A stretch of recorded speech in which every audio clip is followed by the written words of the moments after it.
Sige, tayo ngayon ay dumako sa ating sermon proper. At yun, magpapatuloy tayo sa ating pag-aaral mula sa 1:17 at ang title ng series natin ay ang panalangin ng ating pinakapunong pari. Ngunit ngayon, ang focus naman natin ay sa 9 hanggang 12 bersikulo. Dito sa verses 9 to 12, ang magiging pamagat ng ating ang subtopic natin ay ito: masdan natin kung gaano tayo ka-espesyal sa Panginoon. Let's behold how special we are to God. Dahil ganun tayo sa Kanya kung tayo man ay mga mananampalataya. At paniwalaan natin iyon dahil totoo po iyon. Hindi po ako nagbibiro. Makita nga natin dito sa Kanyang prayer ang pagiging espesyal natin. At iyon ang pag-aaralan natin ngayon. But our focus will be sa verse 9 hanggang 10 lamang on this specific subtopic. Ngayon, ating babasahin verses 9 hanggang 12. And wag tayong mawala sa konteksto nitong pag-aaral natin because we're still in John 17. We're still in the upper room with Jesus Christ. Yun ang ipagpalagay natin. That we are in fact hearing it directly from Jesus Christ when we pray this. Kaya pinag-aaralan natin ito, inilalagay natin ang sarili natin sa paan ng mga apostol para mas maramdaman natin ang kagandahan nitong prayer na ito ni Jesus. Yon. 1:17, 9 hanggang 12. But again, our focus is 9 to 10 only today. Let's read the verses. Idinadalangin ko sila. Hindi ang sanlibutan ang idinadalangin ko, kundi para doon sa mga ibinigay mo sa akin, sapagkat sila'y sa iyo. Ang lahat ng sa akin ay iyo, at ang sa iyo ay akin, at ako'y naluluwalhati sa kanila. At ngayon ay wala na ako sa sanlibutan, subalit ang mga ito ay nasa sanlibutan, at ako'y papariyan sa iyo. Amang banal, ingatan mo sila sa iyong pangalan, sila na ibinigay mo sa akin, upang sila'y maging isa na gaya naman natin na iisa. Habang ako'y kasama nila, iningatan ko sila sa iyong pangalan. Sila na ibinigay mo sa akin. Sila'y binantayan ko, at isa man sa kanila ay walang napahamak maliban sa anak ng kapahamakan upang matupad ang kasulatan. Manalangin tayo. Aming Diyos, ngayon naman, dumadako kami sa aming pag-aaral ng inyong salita. Salamat sa paggabay po ninyo sa mga naunang bahagi ng aming gawain ngayong araw. Ngayon naman, patuloy ninyo kaming gabayan. Amin nawang maunawaan ang mga salita ninyo rito sa 1:17, 9 hanggang 12. At sa pag-aaralan namin ngayon, verses 9 hanggang 10. Tulungan ninyo akong may pahayag ng buong katapatan at biblikal itong mga salita ninyo rito. Tulungan nyo rin po ang mga kapatid ko na maunawaan nila ang mga salitang ito.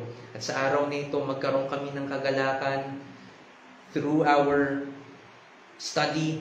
After our study, madala namin ang aral na ito. At nawa ay inyong ingatan ang aming mga kaisipan. Unang-una, mula sa distractions, muli hinihiling ko na huwag kaming magpa-distract sa anuman. At pangalawa, ingatan nyo rin po ang aming kaisipan. Dahil hindi po kami malayang mag-interpret ng inyong salita. At nasa iyo ang interpretation ng mga ito. Kayo ang magpapaunawa nito sa amin. At iyon nawa ang panigan namin lagi. Salamat, Panginoon. In Jesus' name we pray. Amen. Sige, yun nga. Masdan natin kung gaano tayo ka-espesyal sa Panginoon. Sabi ko nga, pagpalagay natin that we are with the disciples and we are listening to Jesus Christ in praying His prayer. Para talagang mamasdan natin na kung gaano tayo ka-espesyal sa ating Panginoon. Sa mga nakalipas na pag-aaral natin ng prayer na ito ni Jesus, ay natutunan natin ang ilan sa mga bagay na ipinapakita niya tungkol sa kanyang sarili at sa ating pagkatao. At ano-ano ang mga bagay na iyon? Babalikan lamang natin sa verses 1 and 5, nakita natin doon sa mga bersikulong iyon na si Jesus ay ang niluwalhating Panginoon at manunubos.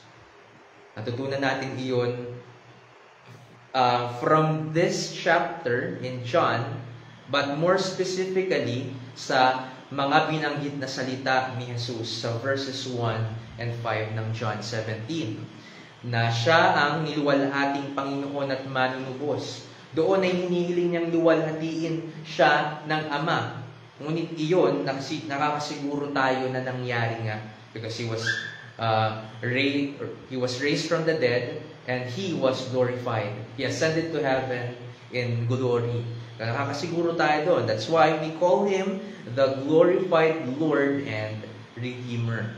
Sa verses 2 to 3 naman, anong nakita natin doon? Siya ay may otoridad. Dito sa pagbabalik tanaw natin, pinapakita ko muna sa inyo kung anong natutunan natin tungkol kay Jesus bago tayo dumako doon sa mga natutunan natin in the past few Sundays tungkol sa ating mga sarili bilang mga mananampalataya. Ngayon, again, another thing that we learn about Jesus Christ is this. From verses 2 and 3, siya ay may otoridad sa lahat ng laman. Siya ay may otoridad sa lahat ng laman. Hindi lamang po otoridad sa mga Kristiyano, otoridad sa lahat ng mga tao, past, present, and future. At since He has this authority sa lahat ng laman, may authority rin siya na bigyan ng buhay na walang hanggan iyong mga laman na ibinibigay sa Kanya ng Ama.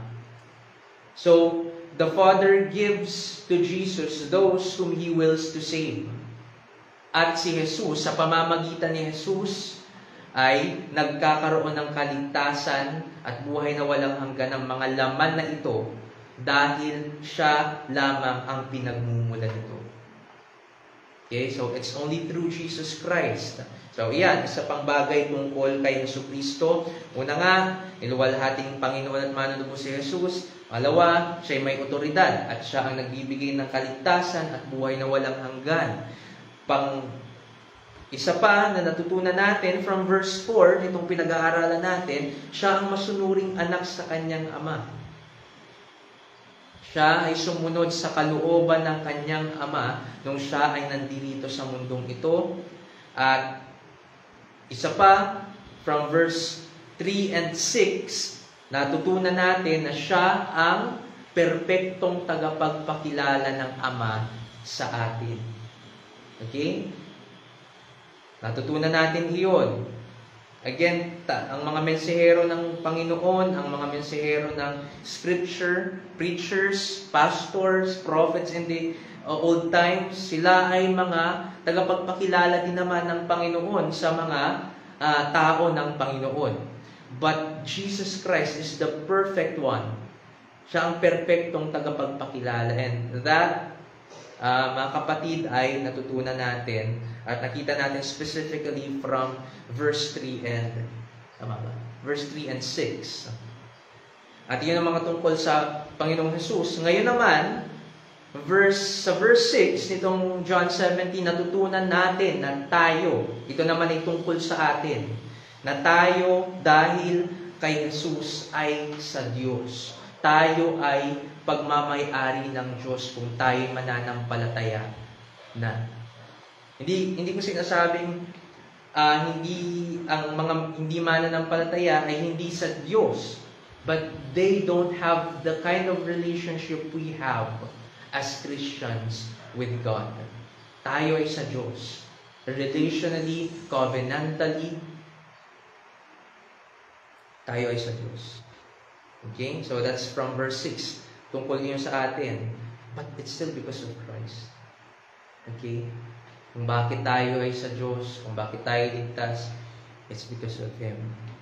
At tungkol pa rin sa atin, from verses 7 to 8, kinikilala, tinatanggap at pinaniniwalaan natin ang lahat ng mga kapahayagan ni Jesus tungkol sa Diyos. Natutunan rin po natin iyan. In fact, that's our last subtopic sa John 17 series natin ito, na ating kinikilala o nalalaman, ang ginamit na salita dito sa translation natin, but what that means is that kinikilala natin ang mga katuruan ni Jesus, tinatanggap natin ang mga ito, at pinaniniwalaan natin ang mga ito. So, kung tayo ay mga Kristiyano, this is true about us. Okay? And it's because of Jesus why we, kung bakit kinikilala, tinatanggap at pinaniniwalaan natin ang mga kapahayagan niya tungkol sa Diyos. At sa kabuuan ng prayer niyang ito, ipinapakita niya na siya ang ating pinakapunong pari at great high priest. Sa kabuuan, He prayed for us. Just like a high priest would do in the Old Testament, so He did ng mga panahon na ito. And He still does hanggang sa mga panahon na ito. Pinapanalangin niya ang mga mananampalataya. He prayed for us here kahit noong mga panahon na ito, in the future pa tayo sasampalataya. Hindi pa nga tayo buhay ng mga panahon na binanggit niya ang prayer niyang ito. But He prayed for us already. And He's still praying for us right now. So, ganun ang ating pinakapunong pari. At ang mga katotohanan ito na nabanggit ko at pinaalala ko sa inyo out of our last lessons sa series natin ito ay dapat na magbigay sa atin ng comfort. Dahil hindi nagbibiro si Jesus sa mga salita niya dito. Sana ma-comfort tayo ng mga katotohanan ito. Okay? These are the real deal sa Christianity. Let's not forget about these things. Nalulungkot tayo tuwing di tayo pinapansin ng mga taong may malapit tayong relasyon. Napapaisip tayo na baka may nagawa tayong mali sa kanila, but sometimes, that's not the case. Unintentionally lang nila tayo na-overlook at eventually nagiging okay na tayo with them once na nabigyan na ito ng linaw. It happens for all of us. Ba? May mga kalapit tayong mga tao and minsan nagtataka tayo, ba't hindi ako pinapansin ng taong ito? And sometimes may mga pagkakataon naman talaga na may problema. May problema kaya hindi tayo pinapansin ng taong yun. But there are also times na na-overlook lang talaga nila tayo. Hindi nila tayo naalala o baka may iba silang ibang pinapansin at yun, nagkaroon na tayo ng pakiramdam na may problema siguro ang kapatid o na pamilya kong to sa akin. So, nalulungkot tayo kapag ganun. Nagdaramdam even. So, isa itong bagay na hindi talaga naiiwasan and it's very human to say the least. It's very normal to us. Hindi lamang tayo ang nagagawa ng ganito, tayo rin ay nakagagawa nito sa mga kapamilya natin, kapatid natin. That hindi natin sila napapansin, na-overlook natin sila. But thank God that there's always reconciliation na nangyayari every time that this happen. Ngunit ang relasyon natin sa Diyos ay hindi ganito. Nais kong sa introduction pa lang na ito ay mabigyan na tayo ng comfort that our relationship with God is unlike human relationships. At ang nagpapatibay ng relationship natin with God is God. Not us, but Himself. Okay? Hindi ganito ang relasyon natin with God. Walang panahon, mga kapatid, na na-overlook tayo ng Diyos. Kahit na minsan tayo mismo ay nakakalimot o binabaliwala siya o tinatamad tayong manalangin. Hindi ko sinasabing good ang mga bagay na ito. Hindi ko sinasabing since God doesn't overlook us, and we can still continue in these habits na hindi siya naaalala o hindi siya pinapansin. I'm saying this because it's true to all of us, and this must change. And we must value our time with the Lord, and we must always remember Him sa lahat ng ating mga ginagawa. But may mga times na ganito, and we're human, and yun, nangyayari nga ito, and it's not good. But even though we're like this, God, even for once, does not overlook us. Lagi tayong napapansin ng Diyos.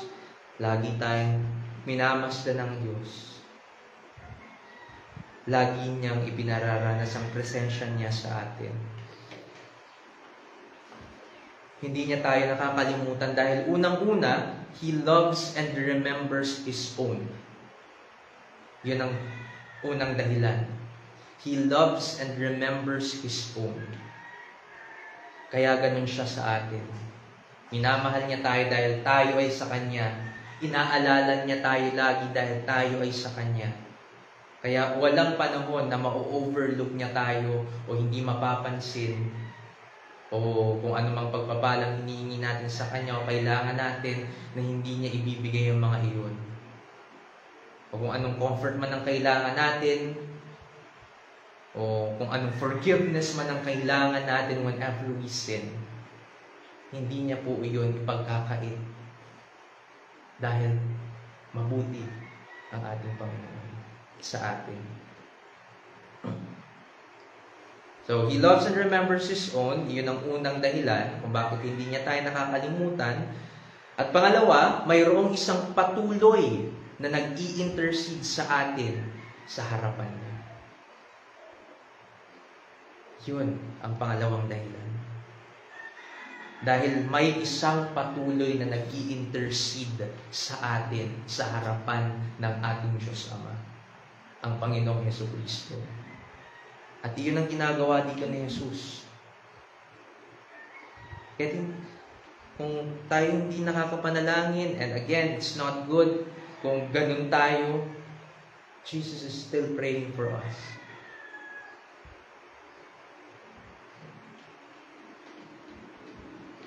So, Christians, we are not inherently special, but someone is telling us that we are to Him.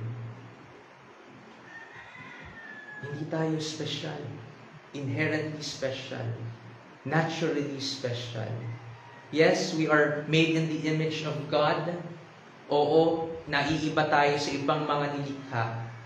Pero, hindi tayo ganun ka-special because of who we are without Christ. Because we are sinners. So, kaya sinasabi ko ito para maintindihan natin na baka iniisip kasi natin that nung mga unbeliever pa tayo, we're not, we are very special, ganyan. But although it's true that we are not inherently special, someone is telling us that we are to Him. Na tayo bilang mga Kristiyano, special tayo sa Kanya. Special tayo sa Diyos na umiibig sa atin. Kaya yan ang tatandaan natin. Whenever we think na tayo ay hindi napapansin ng Panginoon, it's not true. Laging ang pansin niya ay nasa ating mga mananampalataya. Alalahanin natin yan lagi. Kaya, Christians, we are not inherently special, but someone is telling us we are to Him. Kaya patuloy nating pagmasdan ang affection sa atin ng ating great high priest sa pagpapatuloy natin sa pag-aaral ng kanyang panalangin nang matutunan natin na tayo ay espesyal sa Kanya.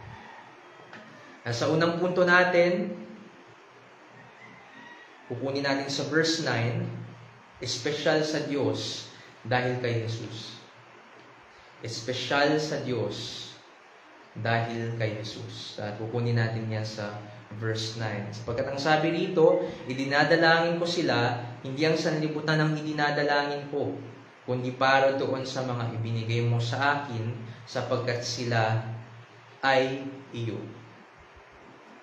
Bago ang lahat, gusto ko lang linawin sa ating lahat na ang truth, ang katotohanan na special tayo sa Panginoon, ay hindi po dapat magdala sa atin sa pagiging spoiled in a negative way. So baka isipin natin na okay lang na magkaroon tayo ng mga negativity na ginagawa sa buhay natin since we're special, malulugod pa rin sa atin ng Diyos when we're doing those stuff. Hindi po ganon. Special tayo para sa Panginoon. Ngunit hindi ito dapat magdala sa atin na iisipin natin na okay lang gumawa ng mga negatibong bagay since we are this to God. Okay, hindi po yun okay. At pagiging special natin, hindi dapat magdala sa atin sa pagiging spoiled in a negative way at hindi rin upang maging self-centered tayo. Since we are special to God, maging self-centered tayo at isiping man-centered ang Diyos dahil lang sa prioritization ni Jesus sa atin sa prayer na ito. Okay? Dahil pinag-pray tayo dito ni Jesus. And by that, masasabi natin we are special to Him. Ngunit huwag natin isipin that He is man-centered when He prayed this prayer. At iyon ang magiging basihan na rin natin na maging self-centered tayo at isipin natin, nakasentro ang Diyos sa akin all throughout. Hindi po ganun. Hindi nagbabago ang Diyos. He will always be God-centered and the lover of our souls. He is God-centered. Even in this prayer, hindi po tayong mga tao o mga alagad niya ang sentro ng kanyang panalangin, but subjects of it. And the object is God the Father, to whom Jesus prayed this prayer. And that makes Him God-centered all throughout His ministry. Okay, so ganun po si Jesus. He will always be God-centered and the lover of our souls. Sa halip, ang mga katotohanan ito ay dapat na mag-humble sa atin. Dapat na magdala sa atin sa humility. Bakit? Dahil si Jesus ang dahilan kung bakit tayo special. Dahil siya ang apple of God's eye. More than David. Dahil sa awit 17:8, sinabi doon na si David, ang psalmist, is the apple of God's eye. But there is itong isa pang person sa Biblia na higit kay David na siya talagang apple of God's eye. And siya ay ang Panginoong Jesucristo. Sabi nga sa Matthew 3:17,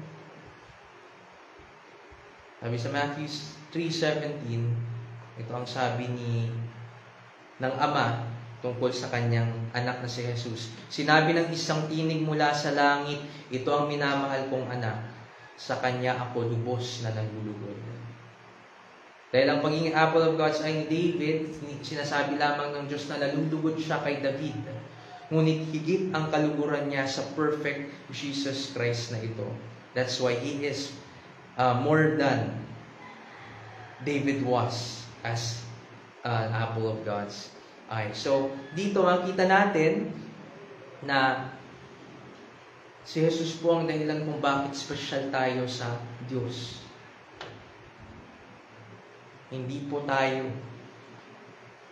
Because again, we're not inherently special. We sin. We are sinners. So, sana ay itong pag-aaral natin ito ay huwag magdala sa atin sa pagiging self-centered o spoiled in a negative way. We are spoiled by God in all positivities. Napakabuti niya. Dahil pinagpapala niya tayong patuloy. And we are being sanctified by Him. So, sabi din sa verse 9, idinadalangin ko sila. At sa New American Standard Version na Bible, ay ginamit ang phrase na, I ask on their behalf. I ask on their behalf. Ask meaning pray. Habang ginagamit naman sa English language ang phrase na on behalf, para ipakita ng nagsasalita nito na nire-represent niya ang isang tao o grupo ng mga tao sa harapan ng kanyang tagapakinig. We have to see something right here. Napakaganda. Jesus is praying,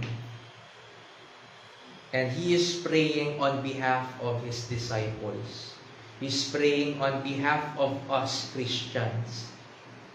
Nire-represent niya tayo sa harapan ng kanyang Ama.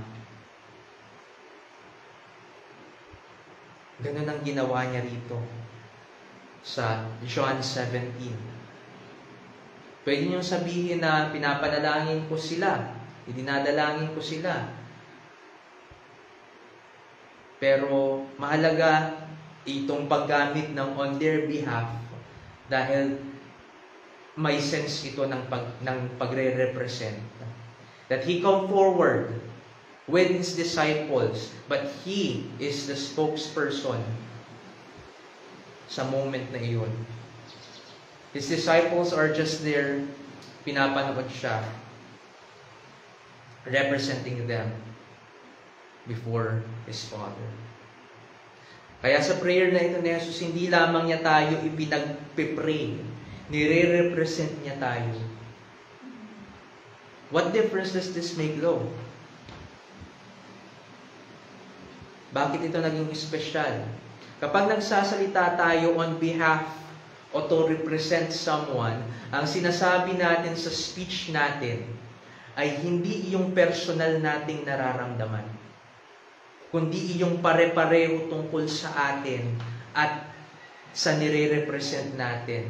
Ganun ang ginagawa rito ni Jesus. He's not asking just what He thinks of is the best for His disciples. Nalalaman ng mga disipulo niya that what Jesus is asking for them to the Father is what's best for them. Kaya nagkakaisa sila sa prayer na ito. Ito rin ang hangarin ng mga disipulo. Ito rin ang kaisipan ng mga disipulo because they learned already from their Savior. They learned already from their teacher. And this must be the way we pray to God. We've learned from our Savior. Natutunan na natin ang kalooban niya, ang kanyang mga salita, na dapat tayong lumakad sa mga ito. And whenever we pray, I hope na ang ipinagpipray natin ay iyong aligned sa kanyang kalooban. Sana ganun tayo. But here, He is representing His disciples. Let's focus muna sa ating Panginoong Jesucristo sa kung anong matututunan natin sa kanyang mga salita rito. So, yun nga, sabi ko, si Jesus, He's speaking, He's praying on behalf, or He's representing His disciples, and sinasabi niya sa kanyang speech ay hindi yung personal niyang nararamdaman, kundi yung pare-pareho tungkol sa atin at sa nire-represent niya. The words of Jesus Christ in this prayer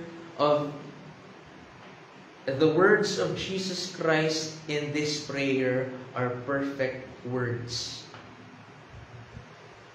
Not unlike our prayers.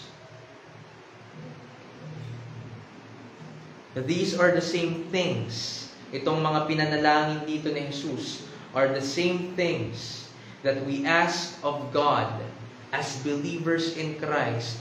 But here in His prayers, Jesus sanctifies and makes perfect every word He delivers to His Father on our behalf. Because we also pray for these things. Kung babasahin natin ng John 17, makikita natin that these are the very things we pray to God. We pray for ourselves. We pray for each other. Pag-iingat ng Diyos, yung hindi tayo madala ng mundong ito, yung makayanan natin ng mga struggles sa buhay natin, sa pakikibaka, sa kasalanan bilang mga Kristiyano, yung pagpapanatili sa atin, iyon ang pinagpipray natin. But here, Jesus Christ makes our request perfect through His words. Perfect, hindi lamang dahil ang mga salita niya ay sabihin na nating malinaw, maliwanag ang request, but perfect because this is the will of God for us.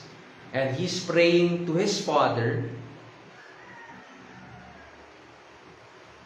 about His will for us. Yun ang nire-request niya. This is your will for them, and I pray this to you para sa kanila. So, the words of Jesus Christ in this prayer are perfect words. These are the same things that we ask of God as believers in Christ, but here is, in His prayers, Jesus sanctifies. Pinapabanan niya and makes perfect every word He delivers to His Father on our behalf. Now, here's an illustration. Para bang isinasama ni Jesus ang kanyang mga alagad sa moment na ito sa harapan ng kanyang Ama. Dito sa John 17, sabi ko nga, pagpalagay natin na nandun tayo, isinasama niya tayo with His disciples, 11 disciples, at tayong iba pang mga mananampalataya sa harapan ng kanyang Ama. At tayo na mga mananampalataya niya ay nasa likuran niya sa pagpunta natin sa trono ng Diyos. And we're not saying a thing. We are not to say a thing. It's Jesus Christ. Sinama niya tayo dun sa harapan ng kanyang Ama, and He is the one to speak of the things na nahihirapan tayong banggitin. Nahihirapan tayong ipanalangin. Minsan, nahihiya tayong banggitin sa ating Panginoon. But here, in this prayer, binanggit niya itong lahat. As perfect as it can be. Kaya, para bang isinasama ni Jesus ang kanyang mga alagad sa moment na ito, sa harapan ng kanyang Ama, sila ay nasa likuran niya, and Jesus is at the very forefront, ngunit lahat sila ay before the throne of God. Ganun ang parang makikita natin if we are to illustrate this sa kapasidad ng kaisipan natin. All of us are before the throne of God, but only Jesus Christ, who is at the forefront, speaks to His Father for us on our behalf. Ganun siya sa atin. At makita dapat natin sa event na ito that we are special for Him. He made a time to pray for us, just as He always do. Lagi niya itong ginagawa. But here, makita natin ang glimpse ng kanyang prayer para sa atin. Because for sure, when He prayed in the Gospels, may mga pagkakataon na lumalayo siya, hindi natin mababasa kung anong mga ipinanalangin niya, but I believe He prayed for us. Always. Lagi niya itong ginagawa.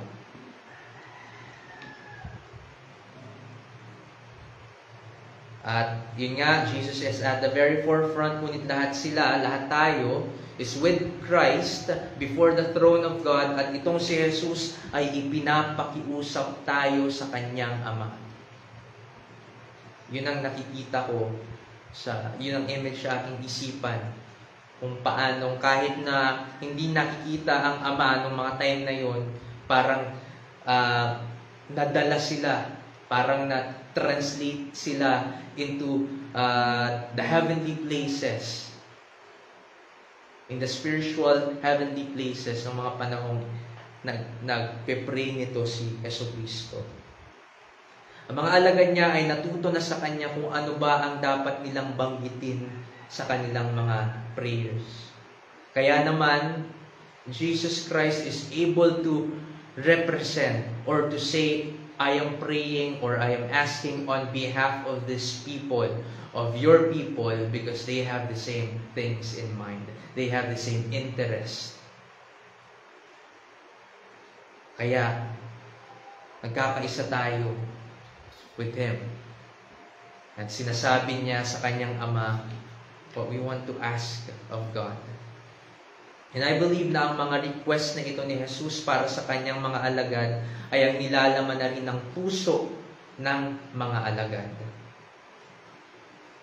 ng mga panahon na ito. And if we take time and read John 17, I hope that we can find ourselves asking for these things also in our prayers. These are the very things that Jesus prayed for us sa kanyang Ama.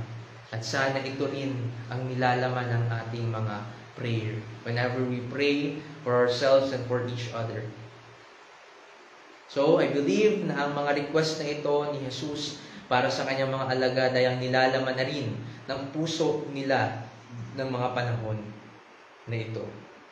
Kaya naman, Jesus was able to represent His disciples because of these similar interests that they have. I hope we get that. Sana naging malinaw iyan sa atin. That Jesus prayed, requesting His Father about the very things we also desire.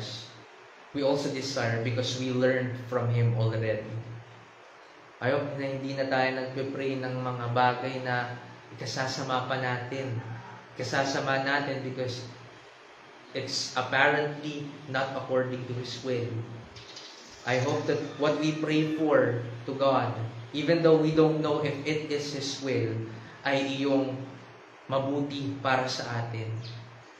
Nakapag-pray tayo ng mga bagay na mabubuti naman talagang titignan, but we should always ask this in prayer and ask Him na mangyari ang kanyang kalooban sa mga bagay na ito. Iyang ating kalooban. Kaya itong kalooban dito ni Jesus na pinag-pray niya, I believe, are also the interest of His disciples. So He was able to represent them before His Father, to speak on behalf of them. And He is still speaking on behalf of us. Our imperfect prayers, mga kapatid. Kahit ako, my prayers are so imperfect. Nauutal-utal. Hindi ko masabi ang mga gusto kong sabihin. I can't find the perfect words for it. But I believe Jesus is praying for me. Jesus is praying for us. And He is praying those things that we ask of God that's according to His will. I believe He's not praying for us. May mga request tayo na hindi naman talaga angkop sa kanyang kalooban. I believe He's not mentioning that in His prayer to God. But what I believe is na pinag-pray tayo ng Panginoon, na magkaroon tayo ng pagbabago ng isip towards those things we pray about na hindi naman according sa will niya. Okay? So, yan para sa ating first point. That we are special to God because of Jesus Christ. We're not special to God because who we are sa kung sino man tayo na kung tayo man ay hiwalay kay Jesus, O kung tayo man ay mahiwalay kay Jesus, hindi ganon ang pagtuturing ng Diyos sa atin, ang pagiging special natin. But we're special to God because of Jesus, because we are in Christ. Yun po ang dahilan. Ngayon, para sa ating kalawang punto, kukunin pa rin natin sa verse 9, but this is for our second point, special sa Diyos dahil tayo'y paksa ng panalangin ni Jesus. Tayo ang paksa ng panalangin dito ni Jesus. Nasabi niya, idinadalangin ko sila, hindi ang sanlibutan ang idinadalangin ko, kundi para doon sa mga ibinigay mo sa akin, sapagkat sila'y sa iyo. Ngayon, unahin na muna natin itong last phrase, kundi para doon sa mga ibinigay mo sa akin, sapagkat sila'y iyo. At mamaya titignan natin iyong pangalawa, iyong unang phrase dito sa verse 9b. Yun.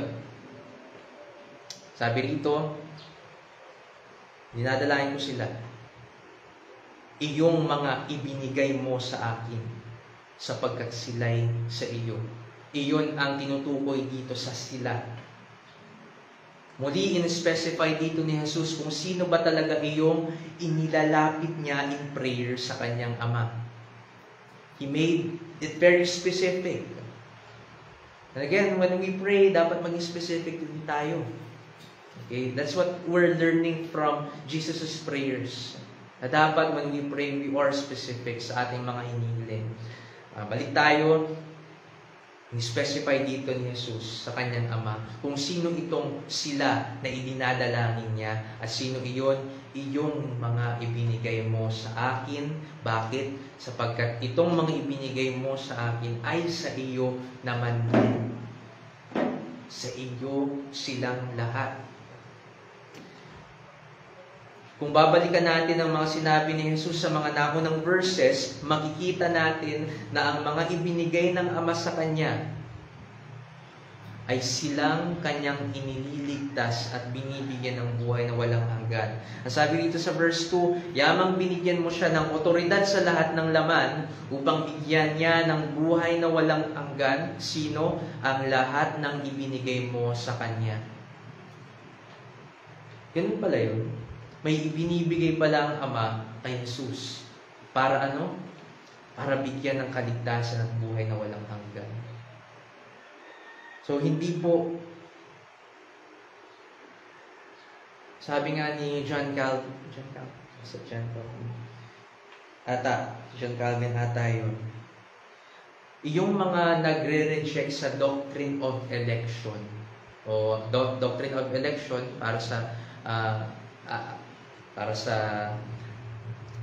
para ma-refresh lamang tayo, iyon yung doctrine na nagsasabing may mga inelect o pinili na ang Diyos bago pa niya likhain ang sanlibutan na kanyang ililigtas sa pamamagitan ng kanyang anak na si Jesus. At makikita natin iyon sa prayer na ito ni Jesus. Ngayon, ang sabi ni Calvin, those who do not believe in the doctrine of election ay sinasaktan iyong mga ibinapanalangin dito ni Jesus. Because He is praying here for the elect. He is very specific here. He's not just praying for anyone na hindi pa niya kilala at makikilala pa lamang once na iyong taong iyon ay pagpasya na ng Diyos na iligtas. Hindi po ganon. He has elected already people who na kanyang ililigtas pagdating ng panahon na loobin na iyon na mangyari ng Diyos. So, dito makita natin na malinaw itong silang ito ay hindi mga taong hindi pa nakikilala ni Jesus even though they're not yet saved. Ito'y mga taong kilalanan niya dahil nakaplano na sa kanyang soberanong kalooban na sila'y iniligtas niya. Ito ang mga taong ibinibigay ng Diyos, Ama, sa kanyang anak upang i-fulfill ang kanyang kalooban ng pagliligtas sa mga taong ito. So we cannot reject the doctrine of election because other than this chapter, marami pang mga teksto dito sa Biblia na nagpapatunay that God elects those whom He will save. And if you are saved, you are one of those people na Kanyang pinili para sa kaligtasan. Kaya huwag nating isipin na tayo ay basta lamang niligtas ng Diyos unplanned. He's planned about this salvation that we received before the foundations of the world. So tayo ang idinadalangin dito ni Jesus. He's not just praying for a stranger. Wala namang stranger sa Kanya, pero ang sinasabi ko, kilala niya tayo. Kahit na hindi pa tayo mga mananampalataya noon, kilalanan niya tayo na magiging mga mananampalataya dahil pinanunan niya tayong iligtas. Kaya tayo ay ibinigay ng Diyos Ama sa Kanyang anak because His only begotten Son is the only one who is able to save us. Kaya sa Kanya tayo ibinigay. Hindi tayo ibinigay sa ating mga sarili. Hindi niya sinasabi dito, ibinigay tayo sa ating mga sarili so that tayo ang magliligtas sa ating mga sarili. Hindi. Si Jesus. Si Jesus ang sinasabi niya dito makapagliligtas sa atin. Kaya, makikita nga natin sa mga naunang verses na ibinibigay ng Ama sa Kanya, silang Kanyang inililigtas at binibigyan ng buhay na walang hanggan. Makikita natin yun sa verse 2 at binasa pa lamang natin kanina. At itong mga ibinigay rin ng Diyos Ama kay Jesus ay silang pinakilalanan ni Jesus kung sino ang Diyos. Ngayon, huwag nating maliitin itong katotohanan ito. Hindi natin makikilala ang Diyos kung hindi niloob ng Panginoong Jesus na makilala natin siya. So, hindi ang knowledge natin, hindi ang intellect natin, ang ginamit natin kung bakit kilala natin ngayon ang Diyos. It's still because of Jesus Christ. Siya ang dakilang tagapagpakilala. He's not just preaching to us. He's making us understand who God is. He's making us know who God is. So He's not just preaching para magkaroon tayo ng information. Hindi lamang ganun ang ibinibigay niya sa atin, but a deeper knowledge and a relationship with God. Yun ang Kanyang binibigay sa Kanyang mga pinili na pakilalanan ng Kanyang Ama. And the reason why we know God is because Jesus Christ made Him known to us. Kaya masasabi natin, special tayo. Isipin natin, napakaraming tao sa mundo itong pwedeng makakilala sa Diyos, pwedeng makaunawa sa counsels ng Diyos. But here, sa lugar na ito, nakakakilala tayo sa Diyos. Tayong apat dito. At ang iba pa nating mga kapatid, though they're not here, must know God. And if they're saved, they don't just know God intellectually, but relationally and covenantally. Ganun po ang knowing of God na dapat magkaroon tayo. Hindi lamang yung pagkaalam tungkol sa mga bagay ng Diyos, kundi makilala talaga siya relationally and covenantally. Iyon ang kailangan mangyari. At tayo, at yung mga ibinigay ng Diyos kay Jesus ay yung mga kumikilala, tumatanggap at naniniwala sa mga bagay na ipinahayag ni Jesus. And these qualities are all present and true sa mga inililigtas ni Jesus. So, iyon po. Okay, huwag tayong mag-isip ng iba pang grupo ng mga tao. kundi ang grupo ng mga taong tinutukoy dito ni Jesus na ibinigay sa kanya ng Ama ay yung kanyang iniligtas at binigyan ng buhay na walang hanggan. Dito ay mapapansin natin how special believers are for Him and His Father. Bakit? Dahil, una, kilala niya sila. Sabi rito, idinadalangin ko sila. Sila na ibinigay mo sa akin sapagkat sila ay iyo. Hindi tayo kilala ng Diyos just by name. Kilala tayo ng Diyos relationally again and covenantally because of what Christ did.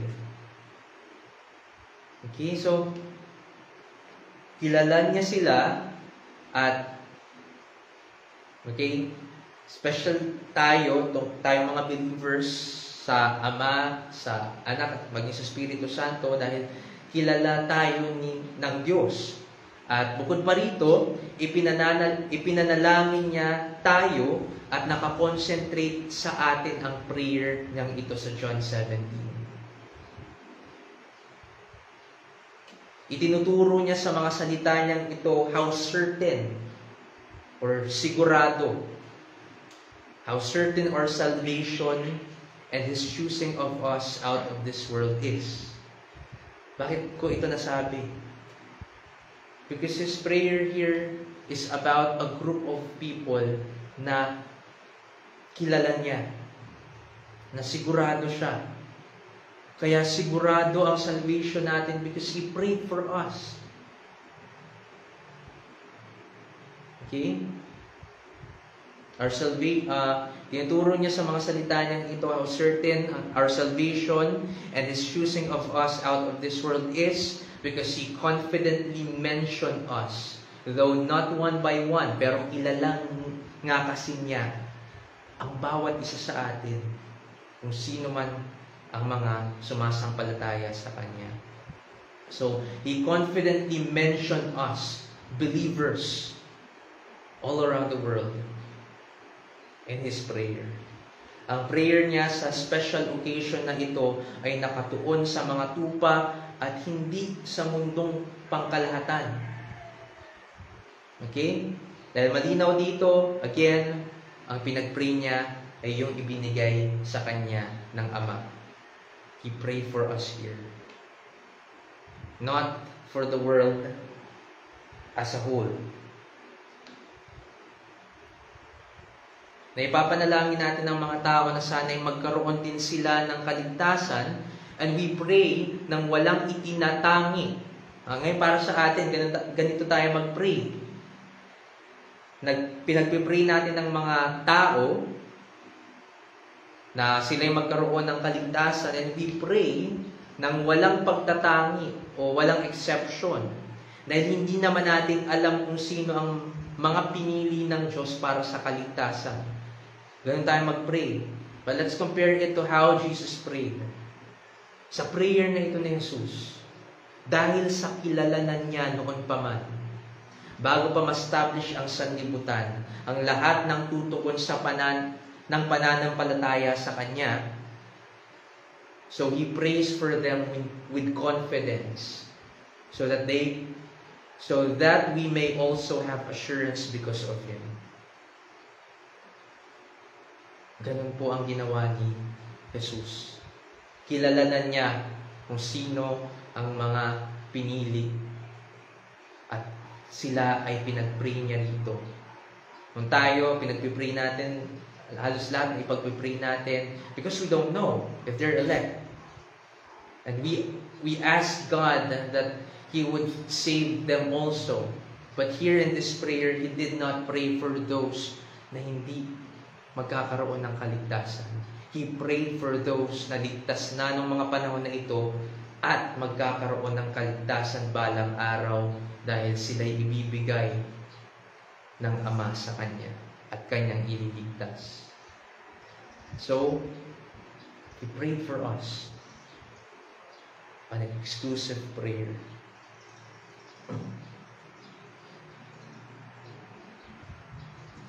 He prays for us with confidence so that we may also have assurance because of Him.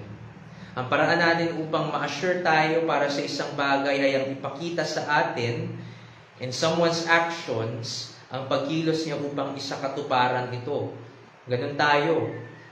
Magkakaroon lamang tayo ng assurance kapag ang isang tao na nangako sa atin is already doing it para i-fulfill yung pangakong iyon. And yeah, that's how we get assurance from them. Ngunit higit tayong dapat magkaroon ng katiyakan dahil Jesus prayed for us.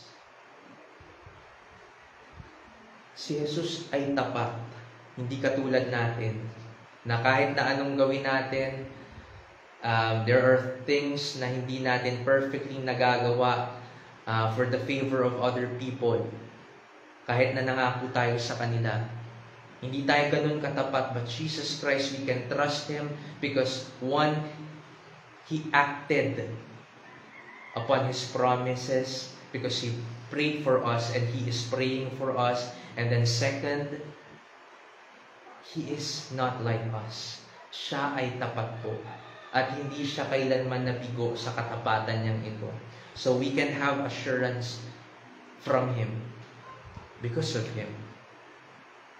Okay? Kaya, tayo mabagabag, we have our great high priest who prayed for us and still praying for us. Ito ang action niya bukod pa sa talagang pagtupad ng mga pangako niya upang tayo makasiguro sa mga salita niya. Kaya, yun nga, tayo ang pinag-pray niya rito. At, ginawa niya ito bilang isang action na pagbibigay sa atin ng katiyakan at hindi lamang siya basta nananalangin para sa atin, bukod pa sa prayer niyang ito, bukod pa sa action na ito na nagbibigay sa atin ng katiyakan mula sa Kanya, tinutupad niya rin ang mga pangako niya sa prayer niyang ito. Okay? Tinutupad niya rin iyong mga request niya sa kanyang Ama sa prayer niyang ito. Itong mga request na ito na binanggit niya for us. Hindi ito basta prayer lamang na narating ang Diyos. Ito ay prayer na mayroong katuparan because of Jesus Christ. Okay? At para sa panghuli nating punto, kukunin natin sa verse 10. Ang sinasabi rito, ang lahat ng sa akin ay iyo, at ang sa iyo ay akin, at ako'y naluluwalhati sa kanila. Anong ibig sabihin nito? Ang ikatlong punto natin, pagluwalhati kay Jesus dahil sa pagpapala niya sa atin. Mayroong emphasis na muli sa subject ng prayer ni Jesus. At ano ang emphasis dito? Ang lahat ng sa akin. This is the same thing na sinabi niya sa mga earlier verses, and this is also the thing He said here sa verse 9. Ang tinutukoy pa rin niya dito ay yung nasa last phrase ng kanyang sinabi sa verse 9, kundi para doon sa mga ibinigay mo sa akin sapagkat sila'y sa iyo. And right after He said that, ang sabi niya sa verse 10, ang lahat ng sa akin ay iyo. So, there's an emphasis once again to those people, to that group of people na ipinananalangin niya rito. Look how focused this prayer is for the believers. Isa pa ito sa dapat ikatuwa natin na kung tayo ay mga mananampalataya, very vocal si Jesus sa pag-angkin niya sa atin. Dahil ang sabi sa verse 10, again, ang lahat ng sa akin ay sa iyo. He declared it here. Before us, mga panahon na iyon, He declared it sa sinasabi ko nga kanina na nung pinagpipray niya ito para bang sila'y nasa harapan, nasa langit talaga at pinagpipray niya ang kanyang mga alagad sa harapan ng trono ng Diyos, langit. Ganon ang ginagawa niya. He's proclaiming it to the heavens, to the earths, that He is praying for us. At dito ay inaangkin niya tayo. Hindi siya nahihiya. He's very vocal sa pag-angkin niya sa atin. And since we are His, totoo ring ang nagbigay sa atin sa Kanya upang Kanyang iligtas at bigyan ng buhay na walang hanggan, ay inaangkin din tayo. At sino ang nagbigay sa Kanya sa atin? Ang Ama. At hindi lamang tayo kay Jesus, kundi tayo sa Ama din. Tayo sa Diyos, sa kabuuan niya. Hindi lamang katangian ng isa't isa ang pinoposes nila. Hindi lamang katangian ng Ama at ng Anak ang pinoposes nila na magkapareho sila. Ika nga ni Jesus, all things that are mine are yours and yours are mine. So these attributes that they have, they both have together with the Holy Spirit. All of them are eternal.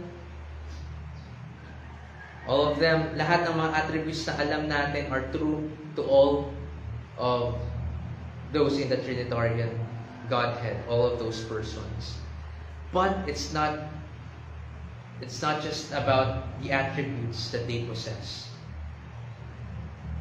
kundi tayo na mga taong inililigtas are possessed by the Trinitarian Godhead. Tayo ay sa Diyos, hindi lamang sa Ama, hindi lamang sa Anak, hindi lamang sa Espiritu Santo. Dahil sa nagkakaisa ang Trinitarian Godhead na ito, tayong lahat ay sa kanila. Tayong lahat ay sa iisang Diyos. Ganun po. Meaning tayo ay sa Diyos Anak, Diyos Ama, at Diyos Espiritu Santo. Dahil iisa lang ang Diyos. Hindi pinag-iiwalay dito ni Jesus ang Ama at Anak. Pinagtitibay niya lamang sa pamamagitan ng salita niyang ito na siya at ang Ama ay iisa. Yun ang sinabi niya sa John 10:30. Tingnan ko lang. Sabi niya dito, John 10:30. Ako at ang Ama ay iisa. Yun lang ang sinabi niya. What that means is, hindi ibig sabihin nito na sila ay isang person. Mag-iba kayo ng isipin natin sa word na iisa. Kasi magkakamali na tayo sa pag-unawa natin sa Trinity kung gano'n ang pag-aakala natin. Na sinasabi ni Jesus sa John 10:30 na ako at ang Ama ay iisa, ay pareho silang person. Hindi po. Ang pinapakita lamang sa atin dito ni Jesus, when He said that, ay mayroon silang union. Or sila ay united. Mayroon silang union sa isa't isa at may pagkakaisa na kung ano man ang mayroon. Ito po ang kahulugan niyan. Kung ano ang mayroon, dahil sila ay mayroong pagkakaisa, kung ano ang mayroon ng Ama ay sa Anak din. And vice versa. Okay? So lahat, whatever the other person has, ang dalawang person din ay mayroon. So we're not just pagmamay-ari ng Anak, we are also the Father and the Spirits. Okay, so ganoon po. Kaya tayo ay sa Diyos. Hindi po nito pinag-ihiwalay ni Jesus ang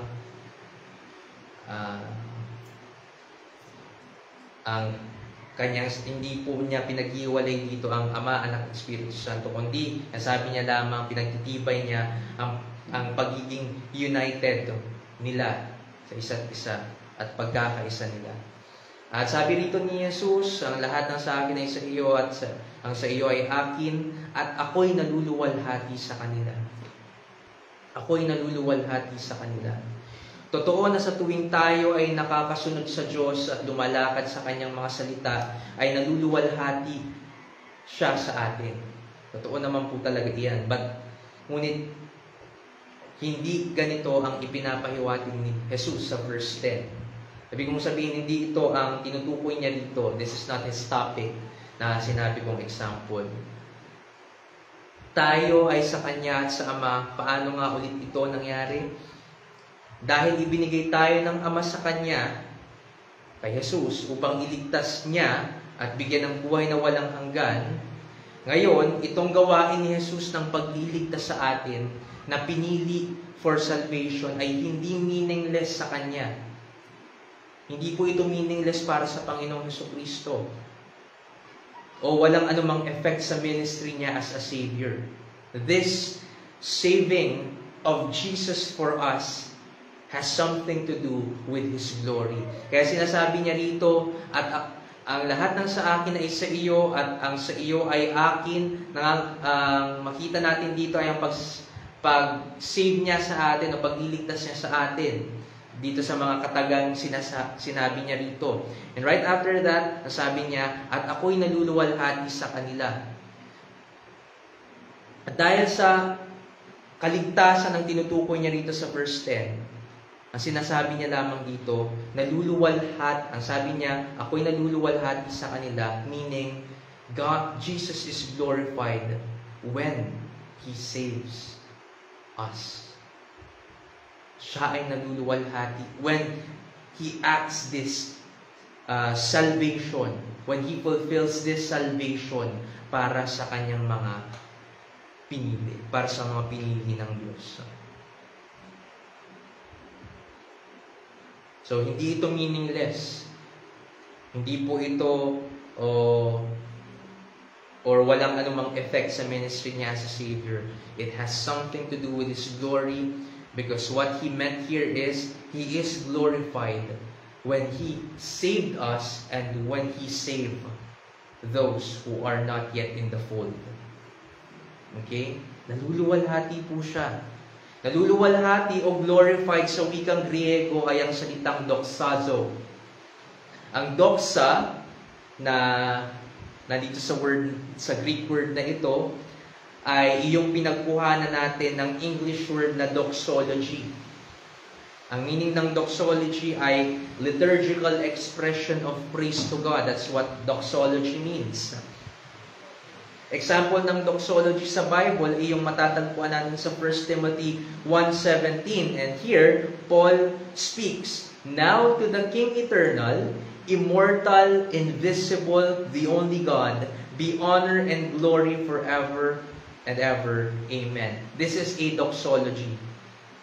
Okay? So dito sa doxology ito, pinupuri ni Paul bago magtapos ang kanyang letter. Nagsisimula pa nga lamang pala, kasi chapter 1 ito, 1 Timothy, niluluwalhati, pinupuri ni Pablo ang Diyos dito sa doxology niyang ito. Dahil iyon ang essence ng doxology. Bakit nagdo-doxology? Para ihatid. Okay? Ang goal ng doxology ay ang maghatid ng papuri at pagluwalhati sa Diyos. Yun po ang goal ng doxology. At yun ang ginamit ng salita, ang Greek word dito sa ako'y naluluwalhati. Sa word na naluluwalhati ay doxazo. Ngayon, anong sinasabi dito ni Jesus? Kung tayo nagdo-doxology, umaawit ng papuri sa Kanya, naghahatid tayo ng papuri at pagluwalhati sa Diyos. At sa tuwing nililigtas naman ni Jesus ang mga ibinibigay sa Kanya ng Ama, ito ay naghahatid ng papuri at pagluwalhati sa Kanya. Because that's what doxazo means. Sa tuwing siya ay nagliligtas ng mga makasalanan, sabi niya rito, naluluwalhati ako sa kanila. I am being glorified when I save them. tayo ay mga vessels ng grace and mercy ng Diyos. Ngunit tayo din ay mga kasangkapan niya na sa tuwing nagliligtas siya, ay naluluwalhati siya sa atin. Kaya kung tayo man ay tunay ng mga iniligtas, nang tayo kanyang iniligtas, He is glorified.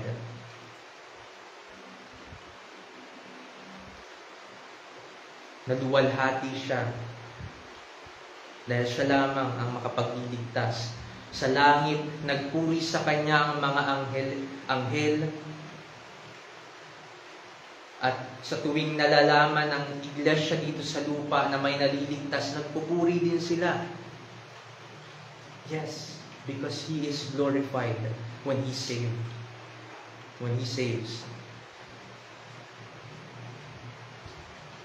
Kaya itong pagliligtas niya sa atin, again, it's not meaningless for Him.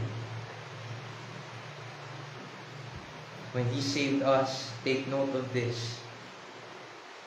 He's glorified. Naluwalhati siya.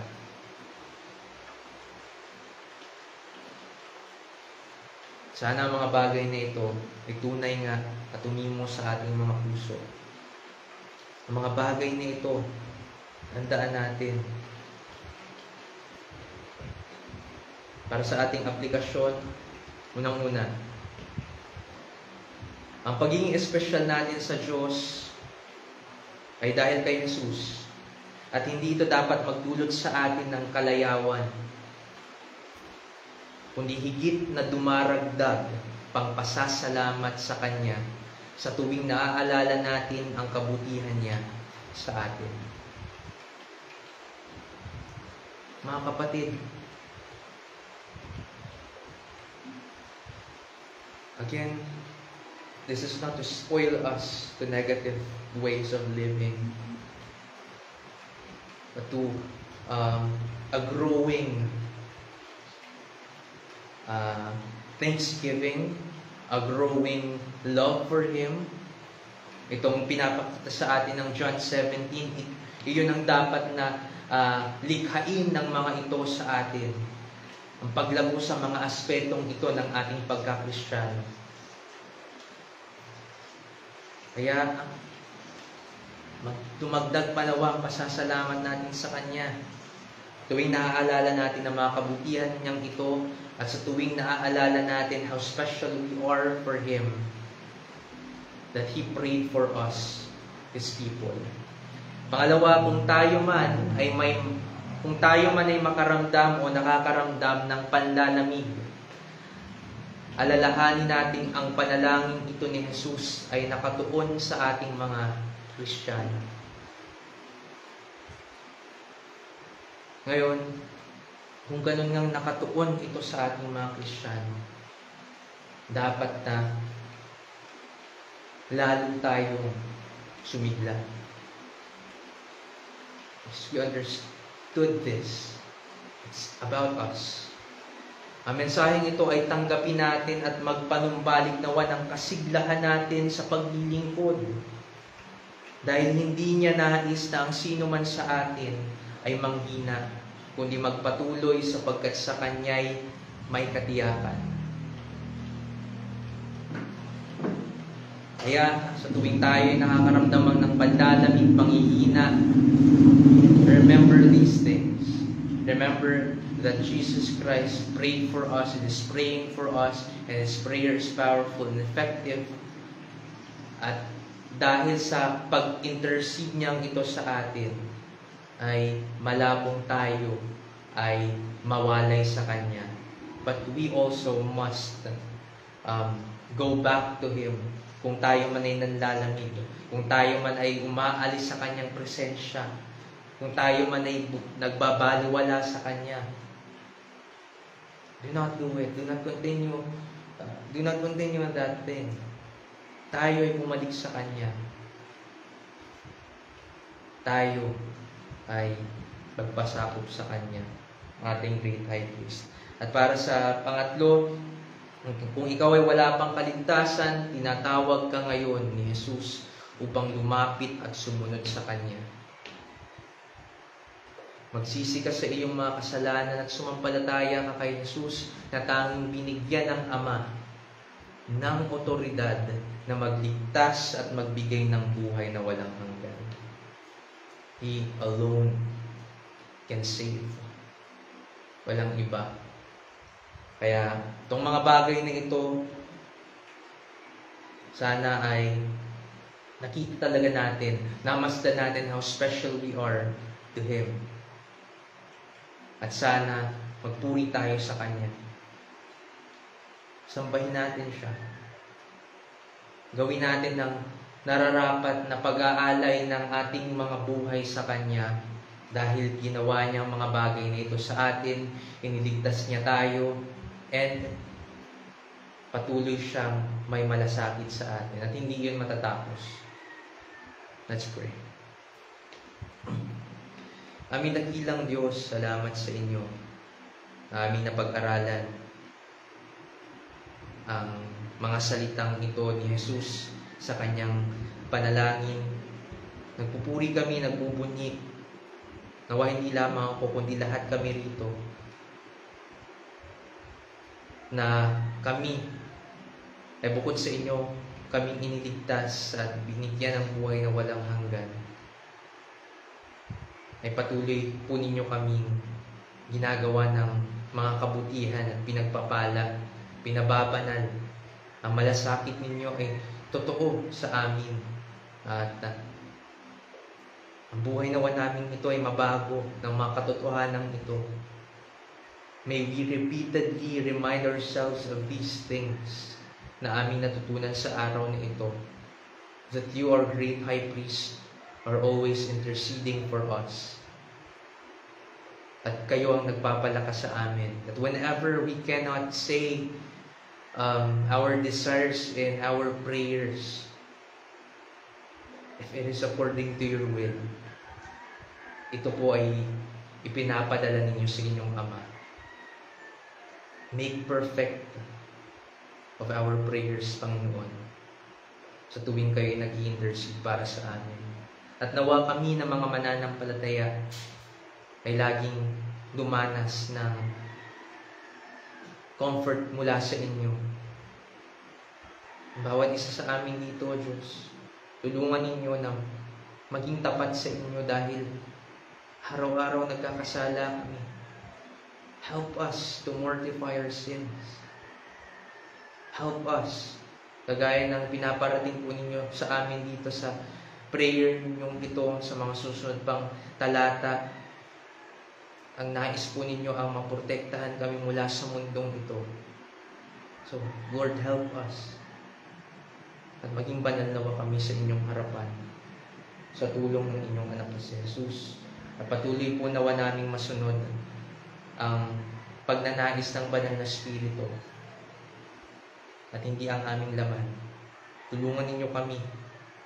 Kayo lamang inaasahan namin at walang iba. Maluwalhati ka sa aming kalagitnaan, Panginoon. Mabigay nga talaga namin ng doxology na nararapat para sa inyo. With all our heart. Katulad ng pag-ibig namin sa inyo. Ito nawa ay lumagutin na kami umibig sa inyo ng buong puso, kaluluwa, pag-iisip at kalakasan namin. At dito rin sa aming gawain ay magmahalan kami. Salamat aming Diyos. Salamat sa mga katotohanan ito. Patuloy po naming mapagbulay-bulay ng mga salitang ito sa aming fellowship, sa aming pagkain, sa pag-uwi namin, at maging all throughout the day and the rest of our lives, Panginoon, ay mapagbulay-bulay namin ng mga bagay na ito. Salamat aming Diyos. Ito po ang aming samot alangin sa pangalan ni Jesus. Amen.